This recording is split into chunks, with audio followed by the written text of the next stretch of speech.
Well, it's a beauty that you're so funky, and I was dancing just to get friendly. Taboo, 40 years ago, and now they're beckoning, screaming for a hell of a more. I'm soundproof black, dressed in white, ready like Freddy to rock all night, saying, stomp your feet. C'était le concept. Le concept, c'était de large. On va pouvoir s'asseoir tranquille. Yes. D'habitude, sans soirée, fait qu'il y a la boisson. No stress. Et on discute. C'est sûr que... J'ai pris de la caféine. Ça fait- peut compenser. Ça peut compenser. C'est comme ça. Tu sais quoi? C'est la boisson du matin, le café. Ouais. C'est une des drogues légales qu'on a le droit de... Luigi, on va commencer direct avec une question sur toi. Je me suis dit comme premier bloc, qui est Luigi? Ok. La première question, d'où tu viens?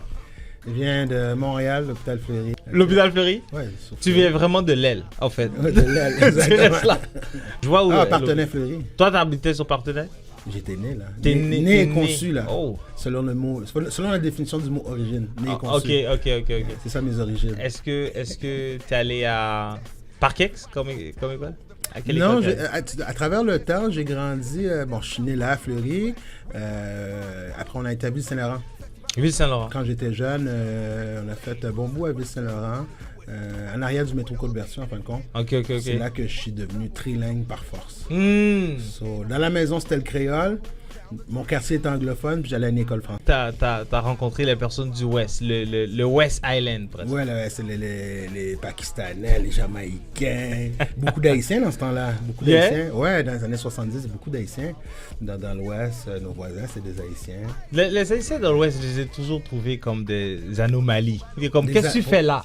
Absolument. C'est juste, il me semble que tu serais à Saint-Michel, il me semble que tu serais à Pinneuf, proche de nous. Qu'est-ce que tu fais dans l'Ouest? Qu'est-ce Dans que les tu as années, amené là? ben, je te dire franchement, dans les années 70, selon l'histoire que j'ai compris de ma mère, puis de mon grand-oncle, puis tout ça, ma grand-tante, c'est la plupart des Haïtiens qui sont venus dans ce temps-là sont passés par Toronto. Ah ouais? Ouais, il y en a beaucoup qui sont passés par Toronto, puis de Toronto, ils sont venus ici à Montréal, puis il y en a beaucoup qui ont été dans Ville-Saint-Laurent. Il y a beaucoup d'Haïtiens dans les années 70, fin 60. Ouais, il y a des Haïtiens, je connais qui sont allés Tu m'apprends ici, beaucoup de choses là. en 1950. Je connais une dame, Bernini, qui est venue ici en 1955. 1900. Ouais, ben, je veux dire, mon père aussi, c'est un des gars qui est venu tôt. Ah, ok. Mais j'aurais jamais. Pour l'instant, maintenant, on n'associe pas Métro Plamondon avec Ouais. des Haïtiens, tu vois ce que je veux Ouais. dire? Ni DDO, ni Côte-des-Neiges, whatever. Il me Ouais. semble qu'il y a eu centralisation. Ouais, peut-être à cause de la langue, aussi à la langue. Peut-être. C'est vrai. Mais Luigi, c'est plutôt insolite comme nom haïtien. Il n'y en a pas beaucoup qui s'appellent. Ben oui, il y en a plus que je le pensais, mais à la longue, quand quand j'ai grandi, étant adulte. Mais Luigi, il y en avait en Haïti, à Jérémie. Donc, ouais, un grand-oncle italien haïtien. Puis ma tante, une de mes tantes, m'a donné le nom. Parce qu'elle trouvait beau, elle trouvait qu'il était les cheveux bouclés, les yeux bleus. Puis moi, j'étais un petit grimaud, donc elle m'a donné le nom. Bon, elle t'a donné du bail. Ouais. T'es allé en Haïti combien de fois? J'étais allé la première fois en novembre 2010, après le tremblement de terre. J'avais fait un cours d'opérateur de machinerie lourde. Ok. On avait offert à 30 Haïtiens de la diaspora Ah pour ouais. aller aider à reconstruire, à ramasser les débris après le tremblement. C'est la première fois que t'étais allé? Ouais.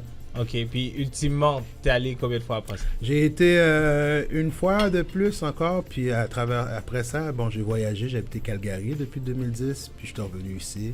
Puis là, je suis venu ici, je suis resté un peu plus longtemps que prévu vu que ma mère était malade. Donc, quand j'ai été la première fois, même avant d'y aller la première fois, dis-je, j'animais beaucoup des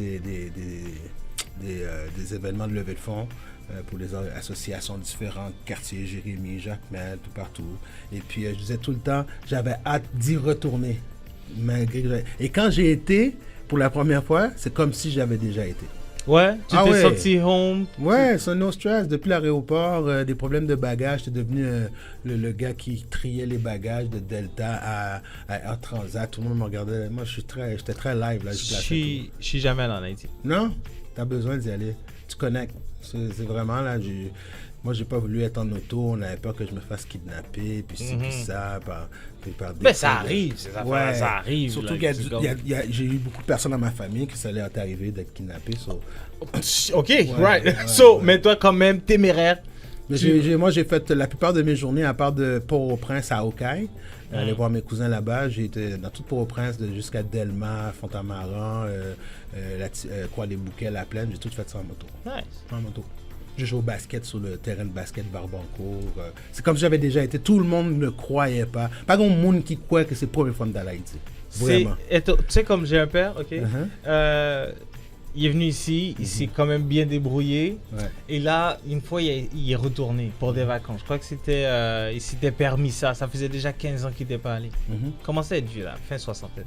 Et il va là-bas et il m'explique comment on l'a détecté en tant que... Diaspora? Oui. Ouais. Ouais, ça peut-être. Et pourtant, il a passé déjà une quarantaine d'années là-bas. Mm-hmm. Il vient ici, il regarde un peu autour, là, on lui demande s'il veut ses bagages. Là, il dit au gars, ah, inquiète-toi pas, je connais le coin. Là, et comme il n'y a personne qui connaît le coin, qu'il est en train d'explorer comme si... Ouais. La bluffé monde. Oui. Puis tu sais, ça l'a comme un peu comme step back à un moment donné. Puis depuis lors, il n'est jamais retourné. Oh. Ma mère veut presque rien savoir de retourner en Haïti, même pour visiter. C'est quoi cette... Nous, alors, diaspora ici, tu me dis que, bon, je devrais y aller, mais mes parents, même, eux, ils n'ont pas cette pulsion, du moins dans mon expérience, de retourner en Haïti. Comment tu expliques ça? Moi, je crois que c'est c'est mon opinion, mon observation. C'est beaucoup ont laissé dans un contexte qui n'était pas plus favorable. Donc, ça laisse des mauvais souvenirs. De quitter son pays, on dit qu'on essaie peut-être de se couper de tout ça. Il y en a beaucoup de ça. Je crois qu'il y a ça. Il y a ça, puis il y en a d'autres, c'est juste qu'ils veulent passer à autre chose parce que maintenant ils sont américanisés. C'est drôle que tu dises ça. You know? Je trouve intéressant que tu dises ça parce que sur ton site internet, ça dit Montréalais d'origine canadienne. D'héritage. Comment tu définis? Mais tu vois, il y a plusieurs niveaux. Ouais. Alors si je te demande, tu es quoi? Tu sais comme, t'arrives et puis je te dis, hey, t'es quoi toi? Toi tu dis quoi? Je suis Luigi Labarrière. Bonne réponse. T'es smart. Ouais. Mais on te dit maintenant, tu viens d'où? Là, je viens de Pointe-à-Tremble. Ok. Ça, là, c'est un peu moins. Parce que il y a tu 3 vois, ans, je viens de Calgary. Ils vont te regarder, ils vont faire comme, ok, mais qu'est-ce que tu veux dire? Tu sais, comme. Non, mais toi, qu'est-ce que tu veux dire? Moi, tu me poses une question, je suis chaque mot et je te réponds la question selon les mots que tu as placés dans ta phrase. D'où ce que je viens. Il y a 3 ans, c'était Calgary. Il y a 20 ans, c'était de la Floride. Il y a 22 ans, c'était de Ottawa. Tu viens de plusieurs endroits. Ok. Mais... Je peux dire que je viens de ma mère aussi. Ok. Ou de mon père. Ok. Alors, si je te demande tes origines. Mes origines, je suis originaire de Montréal avec des héritages haïtiens. Originaire de Montréal avec des héritages haïtiens. Et ça fait de toi quoi? Un haïtien? Ça fait de moi un Canadien avec des héritages haïtiens. Ok, attends. Parce que là, déjà, on a senti une petite hiérarchisation là, des identités. Est-ce que tu es Canadien first ou Haïtien first? Mais je crois que tout ça, c'est un... Tu sais, les frontières, en fin de compte, c'est quelque chose d'illusoire aussi. Parce que je peux être chinois si je le décide. Ok. Ma nièce est japonaise parce qu'elle est née au Japon, mais t'es elle pas habite chinois. à Atlanta. Ta nièce est née au Japon? Ouais. Ok, c'était juste un Mais side note. son père, c'est ça, mais elle habite à Atlanta. Elle est née à Atlanta. Ok. Fait là, je suppose que tu mets pas autant d'importance à tes origines. Parce que si, tu sais, il y en a qui, d'un autre sens, seraient fiers de dire que même si je suis né là, même si je suis allé à Toronto, je suis haïtien. Bon, il y en a qui vont même plus loin que ça. Puis ils disent en fait, je suis africain. Puis ils vont même se séparer un peu de l'Haïti comme étant, bon, un passage forcé qu'on n'a pas vraiment voulu. Ultimement, on est africain. Je pourrais dire que je suis africain en fin de compte. Fait, alors c'est quoi le problème là ici? Non, c'est pas un problème, c'est que c'est quoi la fonction? Parce que tu sais, en étant jeune, il y a quelque chose qui m'a vraiment touché puis impacté, c'est du fait que on me le demande tout le temps. Oui. Puis je leur dis, je viens de Montréal. Puis la plupart des Caucasiens européens me disent, non, mais tes parents. Soit en me disant non, ça veut dire que la réponse que je t'ai donnée, tu la reconnais pas. Je la reconnais pas. So, tu es en train de me dire que je suis en dehors de la boîte. Parce que moi, je te dis je suis dans une certaine boîte qui est Montréal, qui est dans le Canada. Toi, tu me dis non. En fin de compte, en me demandant pour mes parents.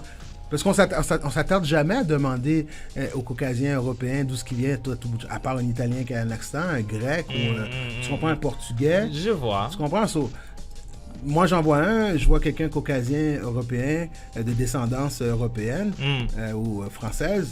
OK, il est ici avec son joual, puis on n'en parle plus. Pourquoi que ça devrait être différent pour moi? Parce que, je te demande, quand tu vois un blanc ici, tu te dis... Un blanc portugais ou un blanc français ou un blanc africain? J'ai pas encore défini. Tu envoies un blanc, puis, tu sais, admettons qu'il est amorphe. Il pourrait être n'importe quoi. Il y a des traits génériques, si ça jamais existe. Ici, tu dirais qu'il est québécois. Je dirais que je me pose même pas cette question-là tout le temps. Ok. À part c'est de l'accent. Mais moi, j'en ai pas d'accent en plus de ça. Je te fie. Tu comprends? Mais parce que lui, il dit que même si je serais allé un peu partout, mes parents sont québécois, je suis québécois. Non, mais lui, il est peut-être français aussi, puis il le réalise pas. Il est peut-être belge. Peut-être. Mais est-ce que moi, je m'attarde à le savoir? Mais- Chaque fois que je le rencontre, tes parents, ils sont-tu belges ou français? On s'attarde pas souvent à poser la question aux parents caucasiens. Et je prends ça comme exemple aussi. Qu'est-ce qui m'a renforcé à avoir ce statut-là? C'est quand j'ai échangé avec des Canadiens noirs, des Afro-Canadiens de la Nouvelle-Écosse. Ils sont là depuis 300 ans, depuis les années 1700, ils sont là. Et ils sont africains, ils sont pas... Non, ils sont Canadiens, puis ils sont fiers de le dire. Puis il y en a un qui m'avait même dit, que j'ai rencontré à Calgary, qui s'est même battu au secondaire avec les Blancs canadiens pour leur dire que non, je suis un Canadien, je ne suis pas un Noir canadien. Vous n'arrêtez pas de me mettre dans une boîte d'Africains. J'ai jamais été en Afrique. Même lui, il est fier de dire qu'il est Canadien, mais c'est du monde qui te fait sentir que tu ne devrais pas l'être parce que tu n'es pas à 100% comme moi qui te demande la question. Et tu vois, c'est une drôle de dynamique, pour dire la vérité. Parce que ici, il y a plusieurs de la diaspora de ma génération qui vont se plaindre que en face des anciens Haïtiens, on leur dit, ou même c'est blanc, pas qu'on réalité Haïti. De sens, t'es un blanc, tu connais pas la réalité haïtienne. D'un autre sens, ici, même si on s'exprime avec autant de verve que Molière, ils vont toujours nous regarder comme si, oui, tu parles bien français, mais d'où tu viens? Les Français, ils sont pas là pour français, tu viens de quelque part d'autre. C'est eux. Oui, je sais que c'est eux. Moi, je suis pas en inquiétude avec qu'est-ce qu'ils pensent de moi. C'est là que je suis rendu. Moi, je te dis, je suis Canadien. Ça m'est arrivé il y a 2-3 jours encore. T'es Canadien? Je suis Canadien, avec des héritages haïtiens. Mes parents viennent d'Haïti. Je mange du griot, je donne du compas. Puis je connais des personnalités, je connais l'histoire de là-bas. Autant que je connais celle-là du Portugal, la République dominicaine, de l'Afrique, de la Corée. C'est intéressant. C'est ma position. Oh, j'essaie. On s'en va à gauche de la gauche. Je vais ramener au centre. OK. Maintenant, on sait c'est qui Luigi. Un gars qui est né à l'hôpital Fleury à minuit et 5. Puis qui est canadien, d'origine haïtienne. Selon le gouvernement. Mais ultimement... Selon le gouvernement. C'est deep. Ouais. J'aime ça. J'aime que t'es pas tombé dans le trap de l'identité. Il y a skip l'affaire comme non. On s'en va left, là on revient au centre. Ultimement... C'est le rap qui t'a intéressé très tôt dans ta vie. Ouais. J'aurais aimé savoir comment ça a commencé. Je sais que tu l'as déjà expliqué à d'autres stations. Non, alors si tu veux, on va en faire une version écourtée. Parce que je vais t'amener quelque part d'autre avec, c'est déjà. Alors, how did you get into rap music? Comment t'as commencé le rap? Comment Luigi a commencé? Moi, je dirais, j'ai découvert ça à 79, 78, 80 à New York. 79. Ouais. Toi, tu étais au début du rap pendant le rap commence. Ouais, puis j'étais à Brooklyn. J'écoutais des DJ comme Red Alert, comme beaucoup là. Mais qu'est-ce que tu faisais là-bas? À chaque été, à chaque temps qu'on avait, il y avait beaucoup de nos familles dans ce temps-là haïtiennes qui étaient à Brooklyn, qui étaient à New York, qui étaient à Philadelphie, à New Jersey, à Long Island, tout ça. Donc on y allait souvent. On faisait le road trip, toute la famille ensemble. Puis là, non seulement dans le road trip, pendant t'es là-bas, t'écoutes ce genre de beat, mais etc. C'est là, mon oncle qui avait 21, 22, 25, moi qui avait 9-10 ans, c'est ça qui joue à la radio. Quand je vais acheter ma pointe de pizza au coin de la rue de Flatbush puis North Strand, je suis comme wow, c'est le vibe, tu sais. Puis en 82, 3, là, ça commence à prendre l'ampleur, puis j'amène des cassettes, j'enregistre des cassettes, je ramène ça ici, mes autres cousins aussi. C'était vraiment intriguant, c'était la force, l'énergie que ça avait. Puis c'est ça, j'ai découvert ça là, puis ensuite de soir, c'est ça. Qu'est-ce qui t'a fait croire que tu aurais pu être un rapper, parce que... J'ai pas pensé à tout ça, je pensais plus à la danse, j'étais un breaker. En fait, t'étais un danseur avant d'être un rappeur. J'étais encore danseur. T'es encore danseur? J'en étais une couple à mon âge là. Vraiment? Ah ouais. Ah bon? Ben, est-ce qu'il y a quelque part où tu nous diras tout à l'heure, s'il y a quelque part où on peut te voir break it down. Alors, tu commences, c'est au stage que ça commence. Est-ce que tu as déjà, la première fois que tu as performé sur stage? C'est un peu plus tard, ça c'est en 86 à la danse Henri Bourassa, la danse pour les jeunes 13-17 à Henri Bourassa. C'est à l'école Henri Bourassa? L'école secondaire Henri Bourassa. Moi je suis allé à Henri Bourassa. Ouais, moi aussi. Toi t'es allé à Henri Bourassa? Ouais, j'étais à Henri Bourassa. Henri Bourassa t'es allé? Ouais. HB? Avant que c'est qu'est-ce que c'est maintenant là sur l'ancien court de basket. Ouais. La cafétéria était la danse. Ouais. La cafétéria était là-dedans? Ouais, tous les bancs, là, les bancs de Ouais, cafétéria, ouais. se faisaient Ils ont des pas murs changé. alentour. Il a vraiment fait ça. Ouais. Là, j'ai Ils sont tout de encore suite là. les images. Right? So, c'est ça, 87. Est-ce que c'était violent même? Ben, moi, je suis arrivé à l'heure, parce que on habitait à Terrebonne juste avant, en 85. On est venu ici, en 86, l'été 86. Puis, il y avait, juste avant ça, il y avait une tension raciale. Il y avait des grosses bagarres, là, Avec Lesteby? avec l'Esteby. Puis après, ça tombait Ça change jamais. français, tout ça. Grosse bataille. So, il y avait beaucoup de ça. Puis, Master B a commencé là pour se protéger contre les Italiens, puis après les Québécois, que ça, il y avait plein de divergences culturelles. Mais il n'y avait pas une majorité noire à HB à ce temps-là, non? Non. Dans ce temps-là, fin 80, début 80, non. C'était... Il y avait quelques familles, mais c'était pas comme maintenant. C'était beaucoup Québécois. Même, je parlais avec un des commerçants sur la rue Pascal. Je t'ai arrêté il y a 2-3 semaines, puis on y expliquait que où ce que lui, il est maintenant, qui a son restaurant de sandwich, son petit classe-coup de griot, whatever, c'était une bijouterie. So, il y avait une autre clientèle qui était assez aisée. Où ce qu'il y a le hood maintenant, c'était un peu la banlieue. Le monde, Montréal-Nord était une banlieue pour le Montréal Je vois central. qu'est-ce que tu veux dire. Parce que Dio, c'était new. C'était nouveau. brand new. Ouais. Yeah. So, il y avait des bijouteries, il y avait des magasins de fourrure. Sur la rue Pascal qu'on connaît maintenant, la Pizza New York, tout ça, là, c'était toutes des magasins aisés. Wow, tu connais l'aile, mon gars! Je suis tout le temps au tabou. ouais. Coiffeur. Même ma tante me dit ça, elle dit, depuis l'âge de 9 ans, t'es tout le temps quelqu'un qui était zélé, qui avait un zèle. Puis, j'avais un stand de limonade à 9 ans. Là. J'étais vraiment comme... Boosté. Sans limite. Là. Alright. Je partais à n'importe où à vélo dans mon quartier. C'est vraiment reculé. so I was always doing something stupid. Puis je trouvais ça fresh. Fait que c'est comme So, ça je suis le monsieur Stupid Fresh. Monsieur Stupid Fresh. Mais le nom n'est pas resté longtemps. Après ça, je me suis appelé LG D-Rock. LG. LG pour L puis le G de Luigi. OK. D avec 2 E. Definitely. Justifying. Third Eye MC. Le troisième œil, c'est à l'entour de 88-9, où ce que, un peu dans le temps de Public Enemy, Malcolm X, Martin Luther King est venu à mes oreilles, X-Clan, un groupe de rap aussi dans les années 80. Ça m'a éclairci sur l'identité noire. Et, je voyais les choses, parce que j'ai tout le temps été un peu politisé, où je partageais beaucoup avec des intellos de la communauté haïtienne, puis même avec d'autres nationalités, puis je voyais les choses d'un troisième œil. Pour mon âge, je trouvais que je voyais les choses d'un troisième œil.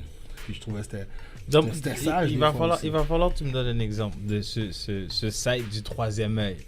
Quelle chose que tu voyais du troisième œil? Donne-moi un exemple. La société, le racisme dans ce temps-là, j'ai copié de ça moi-même. Il y avait une bataille à la ronde avec les skinheads. Une fameuse bataille en 90 ou 11, quelque chose comme ça, sur TQS. 4 saisons dans ce temps-là, le Mouton Noir m'ont approché parce que j'étais comme un peu devenu une référence de rappeur dans les années 80. Je faisais du rap pour porter le condom, les jeunes à participer, à être plus actifs, ces affaires-là. Puis c'est ça, j'ai copié parce qu'ils ont pris une partie de l'entrevue qu'ils ont fait 15 minutes, puis ça m'a causé des problèmes avec les skinheads qui m'attendaient en Ibourassa. 3 skinheads avec une fille à 9h du matin le lendemain que ça passait à TQS. Là. So, c'est là que j'ai compris les médias, puis je l'ai compris d'une autre façon. On va rentrer sur les médias dans un instant, mais c'est intéressant. Ultimement, tu es devenu Soundproof.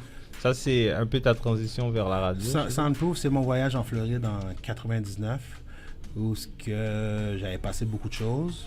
J'ai vu beaucoup de choses, j'ai compris beaucoup de choses. J'ai été victime, puis je me suis mis dans des situations où c'était trop de drame pour moi, puis je voulais juste être à l'épreuve du son, à l'épreuve du bruit. Je voulais plus de drame, je voulais plus de stress dans ma vie. C'est pour ça que je m'appelle ça. Appelé ça. À l'épreuve du son, yeah. Je suis dead pour toi. Mais j'aime qu'il y a des meanings de tes noms, mais je suis en même temps dead pour toi. T'as rencontré Will Smith? Entre autres, plein d'autres personnes. J'ai rencontré entre autres. Rakim,